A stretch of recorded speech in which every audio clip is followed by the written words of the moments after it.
Hi everyone, it's Veronica, and I have a project share for you today. I joined Bona's Swap, and she is Live Love Scrap on YouTube, and it was mini Magnolia Tilda ATC box and card swap. So what we had to do was create a 1-inch box, and she gave the tutorial for the box, and include an ATC card with a mini Magnolia Tilda image on the card.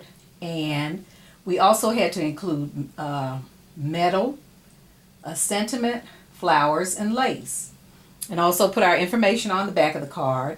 And the challenge was to add either frontage, embossing powder, or embossing enamel, or something like that on the card. So I wanted to share my box and card with you today. And what you see before you is how I packaged them to send them off. And this is already closed up, but I do have a couple of goodies in for the other ladies in my group. But I wanted to share that with you now. And here is my box. And what I did with my box was cut the front out and add acetate so that you could see the card inside of the box. I added my metal piece on the outside instead of putting it on the card.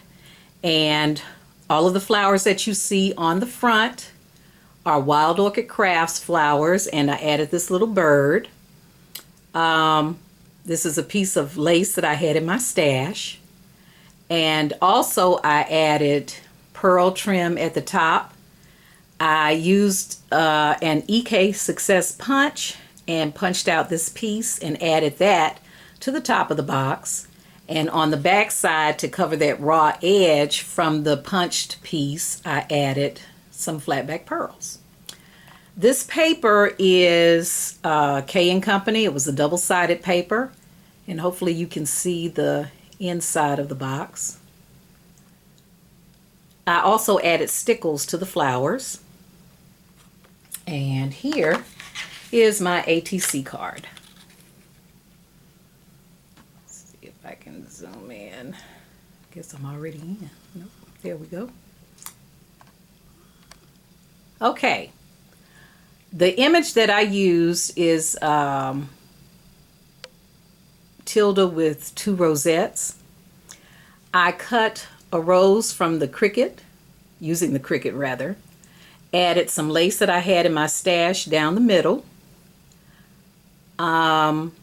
Used Spellbinders dies to punch out the image, and this is not the first time I've actually colored an image and shown it on YouTube, but this is the first time that my image actually has some blending in it. So this really helped me to jumpstart my coloring with my Copics, and I think she turned out okay.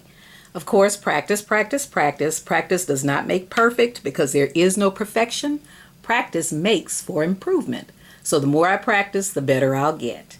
Also on the flower, I used the glitter dust that you can find at Joann's. And Markeisha, who is Staple in One, had talked about it on a couple of projects that she had done. So I decided to try it. And I don't know if you can see the shimmer or not, but it is very shimmered up.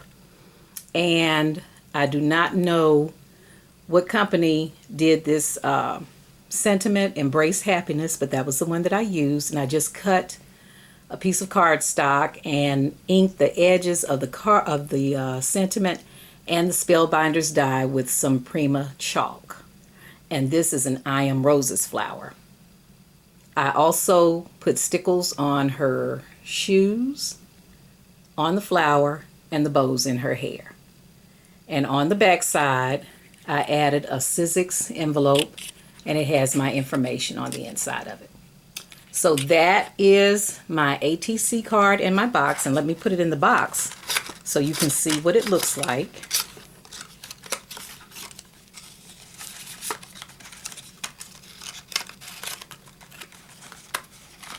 And there's my card. I thought it turned out pretty cute. Sorry for that glare right there. But hopefully the ladies in my group will like it. And I was excited about doing it because this is my very first ATC card and my first real coloring. So thanks everyone for watching, and happy crafting.